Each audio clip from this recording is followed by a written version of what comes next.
How's it going? My name's Kevin. Today, this will be the first video on my channel. It will be a football transfers video. Specifically, I will be talking about the Premier League club that I support, Liverpool F.C. I will be talking about the transfers in and out of the club and the potential transfers that could still come through because they are allowed to do transfers with the Championship.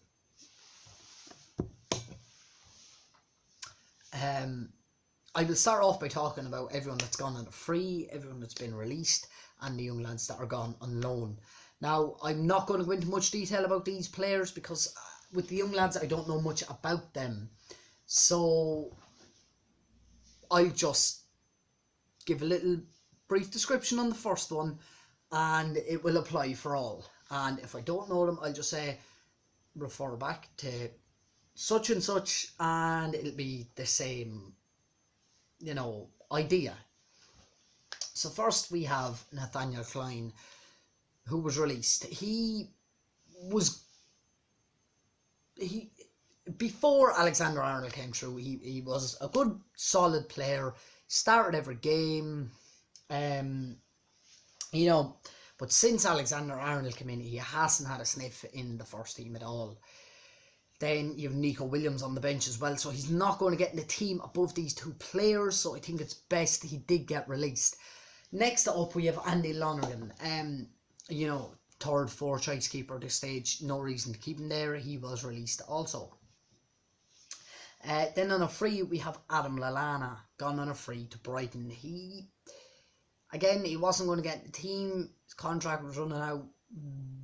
It was best for both parties to let him go on a free, so he's getting first team football. Unfortunately, the first match he played, he got injured, but when he comes back from injury, he will have first team football.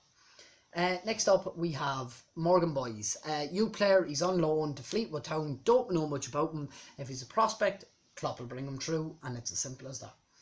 Next up, Adam Lewis. Again, he's on loan to Amiens. I think they're a French side. Again, if he's a prospect, he is a prospect. If Klopp thinks he's good enough, he will come through, and if he doesn't, he will more than likely be sold on. Next up, we have Shamal George on a free to Colchester. He's gone. Don't know much about him, but he is gone. So if you want to follow him, follow him. But if you don't, he won't be coming back to Liverpool. Next up, we have Kai Mackenzie-Leal, gone on a free to Cambridge United. Again, don't know much about him. Same applies for the last lad. I don't know much about him. Isaac Christie-Davies is gone on a free to Barnsley. It's same as the last two. Don't know much about them, but they're gone. It's freeing up wages for the big names like Van Dijk, Arnold, Robertson, Alisson, Salah, Mane. It frees up if they want contract renewal. Next up, we have Shea Ojo. This one kind of gets at me because he was a starter a couple of years ago. Well, he wasn't a starter, but he started a couple of first team games. Then he came through and he wasn't playing. Then he went on loan. Then he was back. Then he went on loan. I think, right, at the minute he's on loan at Cardiff. I think he should try and make this permanent or move on next season because he's not going to get first team football at Liverpool. And it's not that he's old, but he's getting towards that stage in his career where he just needs to play football. There's no point of him playing with the under-23s in Liverpool because he's not going to get in the first team. Then we have Toyo Awawi Wine. I can't say his name, but he's on loan at Union Berlin, as is Loris Karius. I can't talk much about Toyo. I'm not going to try and say his last name again. But Loris Karius, he needs to move on the permanent basis. He's going to be on loan every year from the Champions League final mistakes. That's it. He's not going to be able to play for Liverpool again. Klopp's not going to put him back in that lineup, especially when you've Adrian, Queevy and Kelleher coming through. He's just not going to put him in the lineup. So I think he should try moving a permanent basis instead of going on loan. Marco Grujic is another player who's the same. He's gone on loan to Porto. He was on loan last year, he was on loan the year before. He's been at Liverpool a couple of years. He's just not going to get in the starting lineup. He's not going to get in the team ahead of any of the midfielders that are there at the minute. So why doesn't he move on a permanent basis? Because, he just wants to play football. And he's not going to be able to play football with everyone that we have in the team. He's on loan at Porto. I don't know if they have an option to buy, but I think he should try and move on a permanent basis. Okay, now I'll talk about the players that left for cash. Dejan Lovren, 10.8 million to Zenit St. Petersburg. Brilliant business by Liverpool. He wasn't being used. He was used the occasional time last year, but every time he stepped out onto that pitch or I seen him on the starting lineup, I was worried. As me and my friends say, he is a walking disaster. He could have one of the best games of his life, and then next week go out and he might as well not be on the pitch. So I am happy he served the club well when he came, but I'm happy we could get 10.8 million for him. Ovi Egeria, 3.5 million to Reading. I think he was on loan at Reading last year, so obviously they're just after making a move permanent. I haven't really seen him play, but again, 3.5 million, you can't complain for a younger type of player that you knew wasn't going to get in your starting lineup. Keanu Hoover, really, really sad to see Keanu Hoover go. He's gone to Wolves for 8.8 million. Sad to see him go. I thought he could have been a great player, but it's the same as Klein. You have Arnold there. You have Nico Williams. He's not going to get in the team ahead of these, especially because these boys are so close to the same age as, he's what, 18? Nico Williams 18, Arnold's 21. It would have been very, very, very hard for him to get in this team. So I'm happy he's going, but sadly they brought in a right back just as they bought him, so it kind of ruined his chances of getting first team football. But he'll probably get more game time than he did at Liverpool. So Ryan Brewster, 23.5 million to Sheffield United. Another player I'm sad to see go. I thought he could have a brilliant future ahead of him. I still think he will have a good future ahead of him. He was great on loan at Swansea last year. 17 goals from January till the end of the season, I think he scored. Brilliant return for a guy who's 19, 20. I think his miss of the penalty in the Charity Shield is where Klopp went. Now, it mightn't have been, but there was kind of talks about him going here and there. Soon, literally the next day after the Community Shield, it was bang, out the door. Sad to see him go, but 23.5 million is an unbelievable fee to get for him. Unbelievable fee.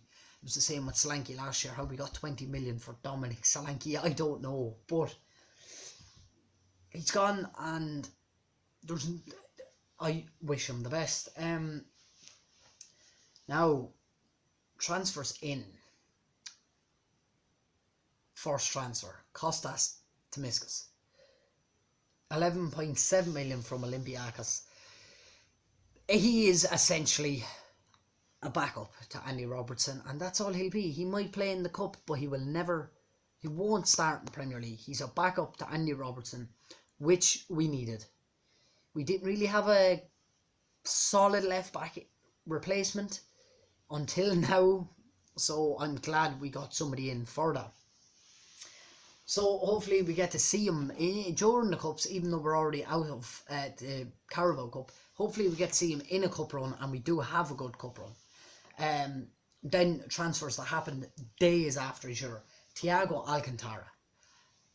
Talks about it all summer. And then there was talk of him going to United, there was talk of him going here.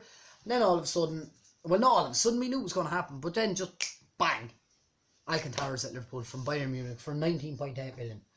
So in them two signings, it's 31 million. So, that's a Ryan Brewster and Hoover, Keanu Hoover's transfers are after covering the two of these. And Alcantara, his first game against Chelsea, he was unbelievable. Sadly, he did get diagnosed with or confirmed positive for COVID, so I wish him the best in recovery. And I can't wait to see him back out on the pitch again, because he's just an unbelievable player. A couple of days later, Diego Jota. Out of nowhere, we were linked with a couple of players, and out of nowhere, in comes Diego Jota for 40.2 million from Wolves.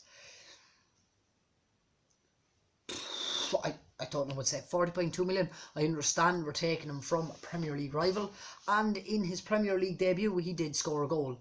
So I can't have any complaints. We'll just, again, he's more or less going to be a backup or come on as a sub for Sadio Mane. So we'll just have to wait and see what happens with him, and I hope he does well, because I do like him as a player. And then today I had seen that Liverpool were linked with Jack Butland. Jack Butland from Stoke.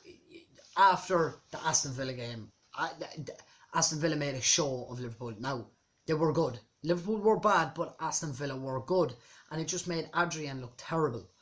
So Liverpool went out and bought a young Brazilian keeper. I'm not sure of his name, and I'm not going to say any name. I don't want to say anything on him because I don't know him, but he was recommended by Alisson. But it's a young keeper. We already have a young keeper there in Kevin Kelleher, and now we've him and we've Adrian.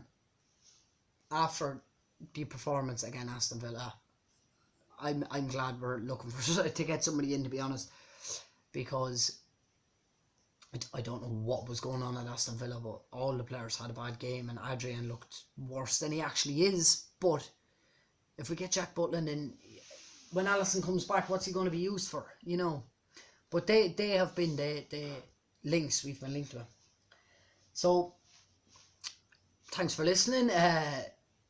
If you want more transfer talk, well, not just transfer talk, if you want more football talk, just drop a subscribe below, and thanks a million for listening, and I'll speak to you next time.